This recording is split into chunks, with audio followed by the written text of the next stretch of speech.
Hello again, and welcome back to Year 5 of the Religious Education Initiative. This is Week 21, Day 1. So, last time we read the conclusion of the account in the book of Leviticus of the ordination of Aaron and his sons as high priests. And we saw how his his older sons, Nadab and Abihu, sinned against the Lord and were killed. And how Aaron and his other sons continued with their offerings in faithfulness to the Lord despite their grief. In all this we saw the importance of offering in the way that the Lord has commanded, not for the sake of honor or reputation or profit, but in faithfulness and obedience as bearers of the glory of God. We understand that this applies to the Levites and the high priests in the Old Testament, and that this applies to us in the New Covenant. In the church. So having seen their ordination, we are going to return this week to the earlier chapters of Leviticus to see how peace offerings and sin offerings were to be made, as well as offerings that allowed one to be released from a foolish oath and from other mistakes. So this is chapter 3 of Leviticus. We're continuing to jump around the chapter. There is a reason for the jumping around, by the way. There are some readings here that need to match with certain passages from the book of Acts, or that are fitting and appropriate to be read alongside some of the feast days of the church. So, anyway, chapter 3 of Leviticus. If the offering is a sacrifice of well-being, literally a peace offering, if you offer an animal of the herd, whether male or female, you shall offer one without blemish before the Lord. You shall lay your hand on the head of the offering and slaughter it at the entrance of the tent of meeting, and Aaron's sons, the priests, shall dash the blood against all sides of the altar. You shall offer from the sacrifice of well-being as an offering by fire to the Lord, the fat that covers the entrails and all the fat that is around the entrails, the 2 kidneys with the fat that is on them at the loins, and the appendage of the liver, which he shall remove with the kidneys. Then Aaron's son shall turn these into smoke on the altar, with the burnt offering that is on the wood on the fire, as an offering by fire of pleasing odor to the Lord. And then we're going to skip, but from verse 6 through 16, basically there are the same instructions, but if you're offering sheep or goats as peace offerings or offerings of well-being. So then it continues in the latter part of verse 16, all fat is the Lord's. It shall be a perpetual statute throughout your generations. In all your settlements you must not eat any fat or any blood. So, and then to chapter 4 we continue. The Lord spoke to Moses, saying, Speak to the people of Israel, saying, When anyone sins unintentionally in any of the Lord's commandments about things not to be done, and does any one of them, if it is the anointed priest who sins, thus bringing guilt on the people, he shall offer for the sin that he has committed a bull of the herd without blemish as a sin offering to the Lord. He shall bring the bull to the entrance of the tent of meeting before the Lord, and lay his hand on the head of the bull. The bull shall be slaughtered before the Lord. The anointed priest shall take some of the blood of the bull, and bring it into the tent of meeting. The priest shall dip his finger in the blood, and sprinkle some of the blood 7 times before the Lord, in front of the curtain of the sanctuary. The priest shall put some of the blood on the horns of the altar of fragrant incense that is in the tent of meeting before the Lord. And the rest of the blood of the bull he shall pour out at the base of the altar of burnt offering, which is at the entrance of the tent of meeting. He shall remove all the fat from the bull of sin offering, the fat that covers the entrails, and all the fat that is around the entrails, the 2 kidneys with the fat that is on them at the loins, and the appendage of the liver, which he shall remove with the kidneys, just as these are removed from the ox of the sacrifice of well-being. The priest shall turn them into smoke upon the altar of burnt offering. But the skin of the bull, and all its flesh, as well as its head, its legs, its entrails, and its dung, all the rest of the bull, he shall carry out to a clean place outside the camp, to the ash heap, and shall burn it on a wood fire. At the ash heap it shall be burned. And then similar instructions are given for if the whole assembly, or if one of the rulers or just an ordinary person, have sinned unintentionally.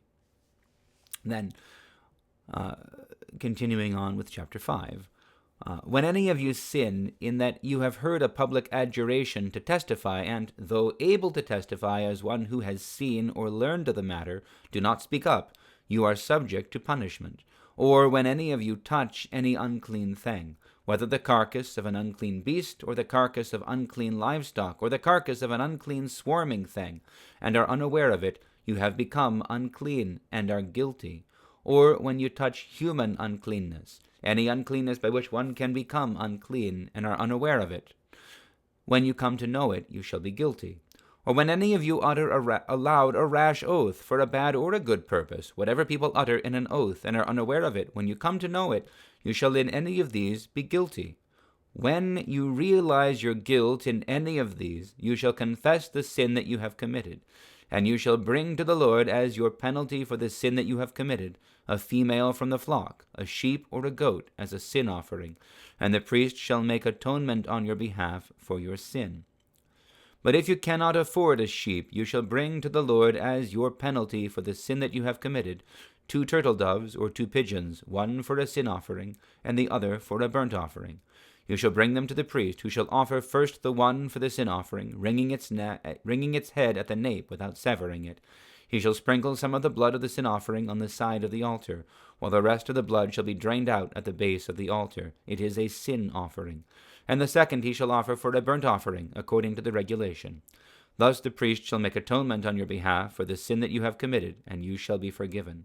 But if you cannot afford 2 turtle doves or 2 pigeons, you shall bring as your offering for the sin that you have committed 1/10 of an ephah of choice flour for a sin offering. You shall not put oil on it or lay frankincense on it, for it is a sin offering. You shall bring it to the priest, and the priest shall scoop up a handful of it as its memorial portion, and turn this into smoke on the altar with the offerings by fire to the Lord. It is a sin offering. Thus the priest shall make atonement on your behalf for whichever of these sins you have committed, and you shall be forgiven. Like the grain offering, the rest shall be for the priest. So,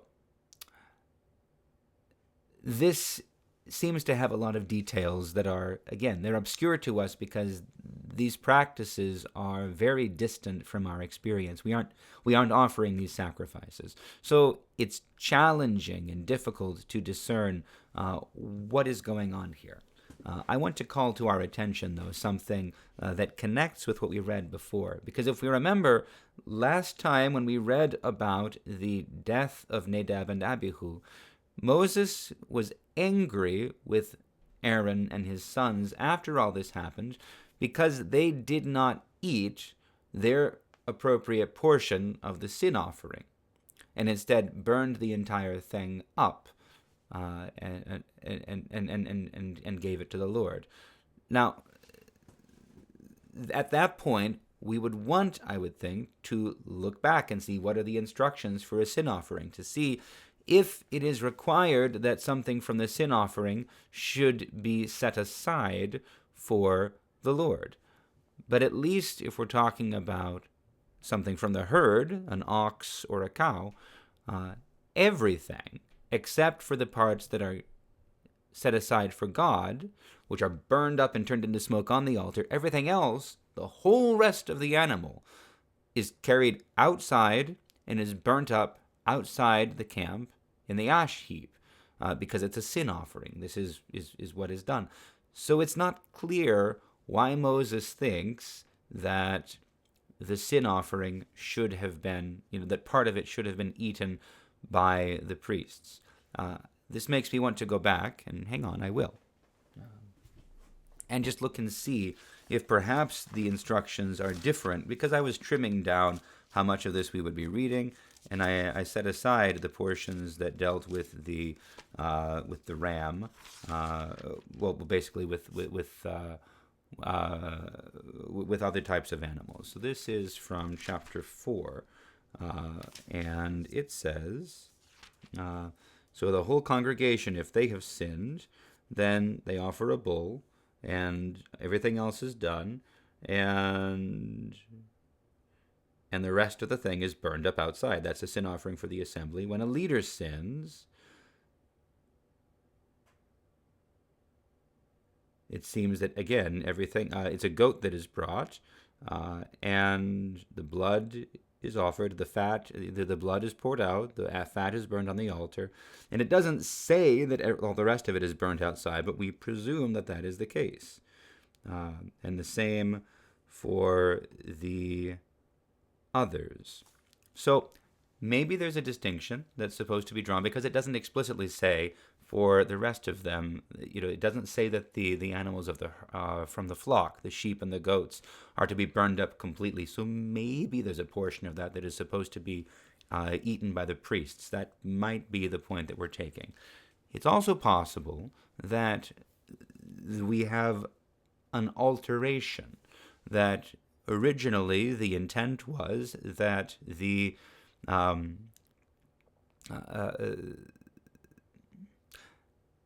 basically this may be an anachronism, that originally perhaps the commandment was that the priests should eat some of the sin offering themselves, but because of the sin of Nadab and Abihu, because that happened at their ordination, because Aaron and his sons did not eat then, that it became an adjustment as a memorial of that great sin, that for the sin offering everything was burned up. It's not clear to me. I would want to do some more study. Regardless, what we see here at a zoomed out view is that there is a mechanism provided when the people sin, when they make a mistake, when they, and this is for not there's a difference between a sin that is committed by mistake, unintentionally, as it says, and a sin that is committed, it doesn't say it here, with a high hand. Like, I know that I'm forbidden to do this, but I'm going to do it anyway.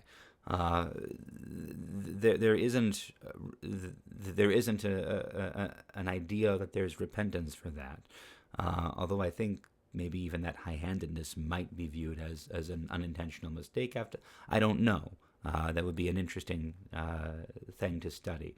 But when someone makes a mistake, when someone sins, when someone becomes unclean, when someone makes a foolish oath, there is a means to be freed by this. And it is a matter of confession of the sin and a making of the offering. This is how it goes in the Old Covenant.